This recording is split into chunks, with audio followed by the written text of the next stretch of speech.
शक्तिशाली वो नहीं जो दूसरों को नियंत्रण में रखता है। शक्तिशाली वो है जो खुद को नियंत्रित रखता है। व्यवहार व्यवहार एक ऐसी चीज़ है, जैसा हम दूसरों से उम्मीद करते हैं कि हमारे साथ ऐसा व्यवहार करे, तो हमको भी तो वैसा व्यवहार उनके साथ करना चाहिए, क्योंकि जो हम देते हैं हमको वापस वही मिलता है। इसलिए हमेशा ये सोचकर लोगों के साथ व्यवहार करें कि अगर ऐसा व्यवहार कोई हमारे साथ करे तो क्या हमको ये पसंद आएगा या नहीं। सत्य को कभी सिद्ध करने की ज़रूरत नहीं है, क्योंकि सत्य में खुद इतनी क्षमता है कि वह प्रत्यक्ष हो सकता है। पवित्रता हम सबका संस्कार है। हमेशा खुद के लिए कुछ बातें रिपीट करें डेली कि आई एम प्योर बीइंग, मैं पवित्र आत्मा हूँ और शांति, सुख, आनंद, प्रेम मेरा आत्मा का संस्कार है। मेरे हर संकल्प में, मेरे हर कर्म में, मेरे हर बोल में सिर्फ पवित्रता ही होती है। इन बातों को डेली रिपीट करने से आप ऐसे बनना शुरू हो जाएंगे। ये जो शक्तियाँ हैं प्रेम, शांति, आनंद की, ये आप में बढ़ती चली जाएंगी। दूसरों में हमेशा अच्छाई और महानता को देखो। धीरे धीरे ये आपका हिस्सा बनना शुरू हो जाएंगे। ये गुण आपके अंदर भी आना शुरू हो जाएगा। अगर हम दूसरों में कमी, बुराई देखते हैं तो वो फिर हमारे जीवन का हिस्सा बन जाते हैं। तो हमेशा अच्छा देखें और अच्छा ही सोचें हर किसी के बारे में। हम कौन हैं?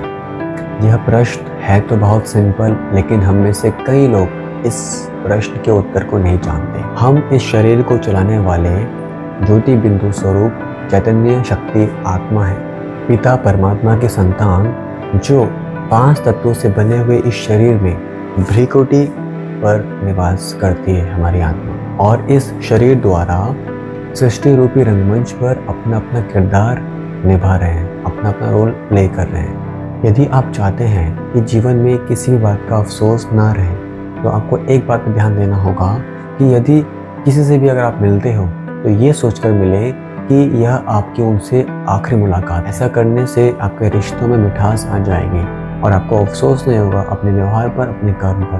क्योंकि जब किसी से हम अंतिम बार मिलते हैं तो हम अच्छे से मिलने की कोशिश करते हैं। मन और मकान की सफाई, दोनों की सफाई करना अति आवश्यक है। मकान से बेमतलब के सामान और मन से बेमतलब के विचार, बातें को निकालकर फेंक देना चाहिए। यदि मन में लोगों की बातों को भरकर जिएंगे तो फिर मन भरकर जी नहीं पाएंगे। इसलिए मन में लोगों की बातें ना रखें। और वैसे ही अगर मकान में फिजूल की चीज़ें आपने ज़्यादा रखी हैं तो अच्छी चीज़ों को रखने के लिए जगह नहीं मिलेगी। इसलिए फिजूल की चीज़ों को हटाएं और अच्छी चीज़ों को वहाँ पर प्लेस करें। ज़िंदगी में हम बेवजह की चीज़ें इतनी खरीद लेते हैं, फिर इसके बाद अच्छी चीज़ों को खरीदने के लिए हम पर पैसे नहीं रहते। तो हमेशा कोई भी चीज़ खरीदें सोच समझ कर खरीदें। जितनी आपकी ज़रूरत है उतना ही खरीदें। अपनी इच्छाओं के लिए या लोगों को दिखाने के लिए चीज़ें ना खरीदें। ऐसा ना हो कि अच्छी चीज़ों को, ज़रूरतमंद चीज़ों को खरीदने के लिए आपके पास पैसे ना रहें। उसी प्रकार फालतू के बेवजह के रिश्तों के पीछे न भागें। कहीं ऐसा ना हो कि आप बेवजह के रिश्तों के कारण अच्छे रिश्तों को खो दें। अच्छे रिश्तों की कदर करें, उनको समझें। बिगड़े हुए मूड को, बिगड़े हुए संस्कार को और बिगड़े हुए कार्य को सिर्फ हम शुभ भावनाओं से ही ठीक कर सकते हैं। गलती करना गलत है, लेकिन गलती करने के बाद अगर हम इसको स्वीकार भी ना करें तो यह एक पाप है। तो पाप ना करें। गलती होती है इंसान से, उसको स्वीकार करें और उसको सुधारें।